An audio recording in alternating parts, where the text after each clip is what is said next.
Let's take yet another unfortunate look at my preseason predictions. The world champion Braves lost Freeman but added Olsen. Acuna will be coming back. They got Kenley Jansen. Maybe they will be great this year. Maybe they'll have a World Series hangover. I have them winning 3 less games, landing on 85. And with better competition in the East this year, they'll end up in 3rd. Of all my predictions, this is the one that got me the most heat. I had a choice. Will the Braves be great again? Or will they have that World Series hangover? I chose hangover. They lost the face of their franchise. They were going to have a target on their back. The teams in their division got a lot better, and I was right about that. 3 playoff teams came out of the East. And sometimes, when you're chasing that title and you finally get it, you may lose that hunger. You lose your edge. I had them at 85 wins and missing the playoffs. Keeping in mind, they only won 88 last year. That was my thought process there, but the Braves laughed in my face. They won 13 more games than last year, 16 more games than I predicted. And, for good measure, they edged out my pick to win the East in the last week of the season. Not a big shock. This is a great team with a great core, but the way they got it done really surprised me. Let's see how they did it. My prediction looks like a joke now, but for a while it looked good. Actually, it looked like I was giving them too much credit at 85 wins. On May 31st, the Braves were in Arizona. They had a 6-2 lead late in the game. The Diamondbacks rallied off Charlie Morton to get close, and tied it in the bottom of the 9th off Kenley Jansen. After getting the lead in the 10th, Jackson Stevens gave up back-to-back hits and it was all over.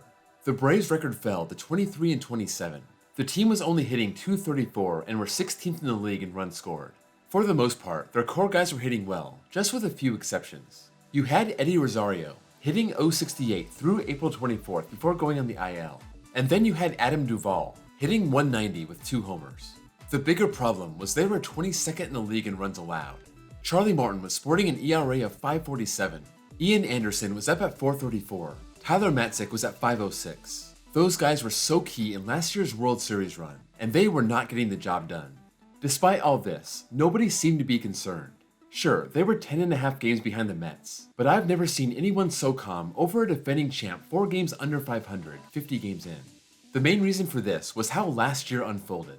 Through 50 games, they were 24-26, but only 4 games out. The East was very weak last year, but this year, that would not be the case. They needed to rebound a lot faster than they did last year. They didn't flip the switch until August 3rd, and that only got them 88 wins, and that was good enough. But this year, they would need over 100.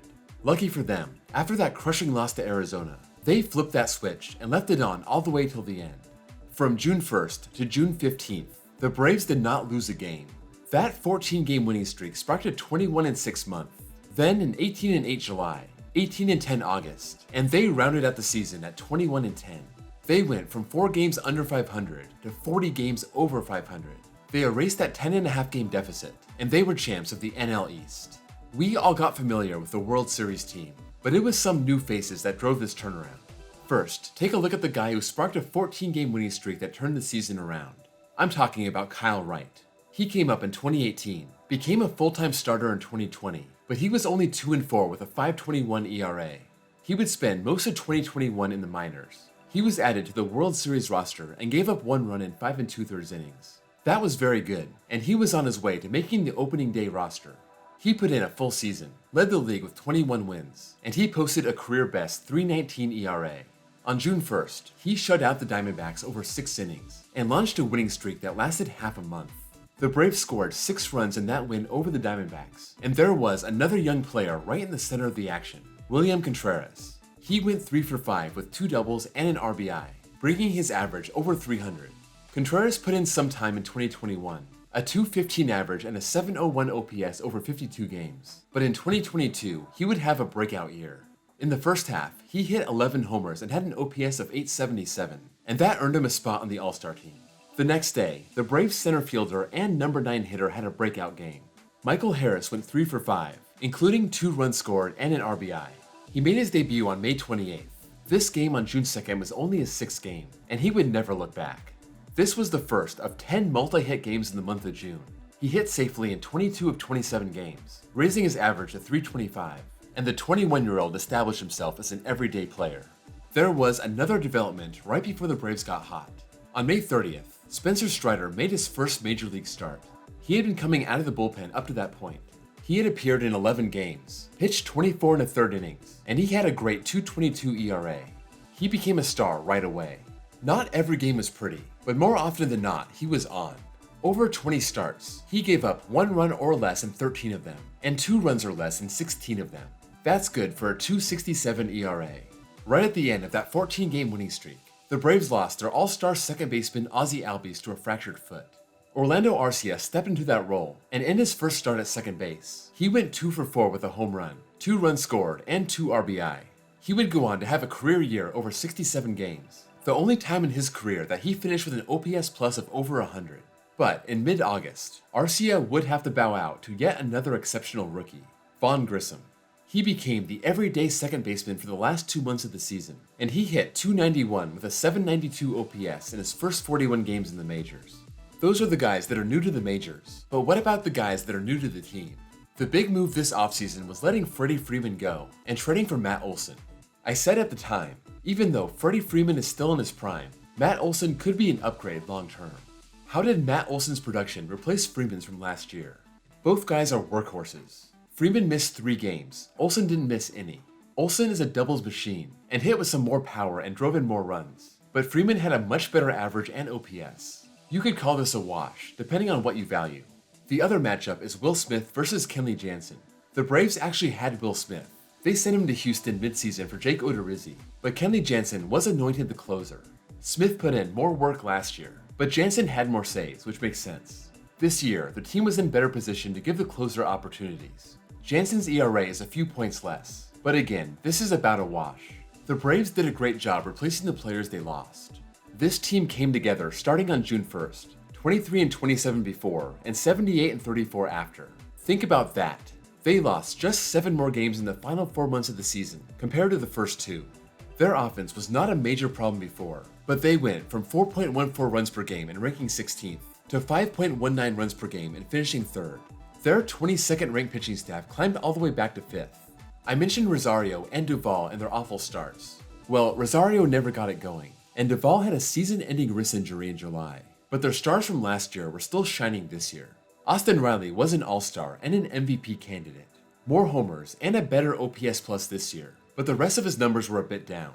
Same with Dansby Swanson. It's his contract year and he's playing like it. He made the All-Star team for the first time, and he's putting up similar, but definitely better overall numbers. This makes up for Ronald Acuna Jr.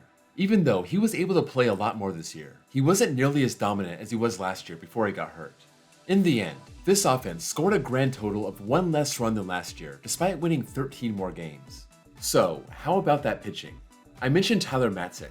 He had a .506 ERA through May, but from June on, he brought that down to 3.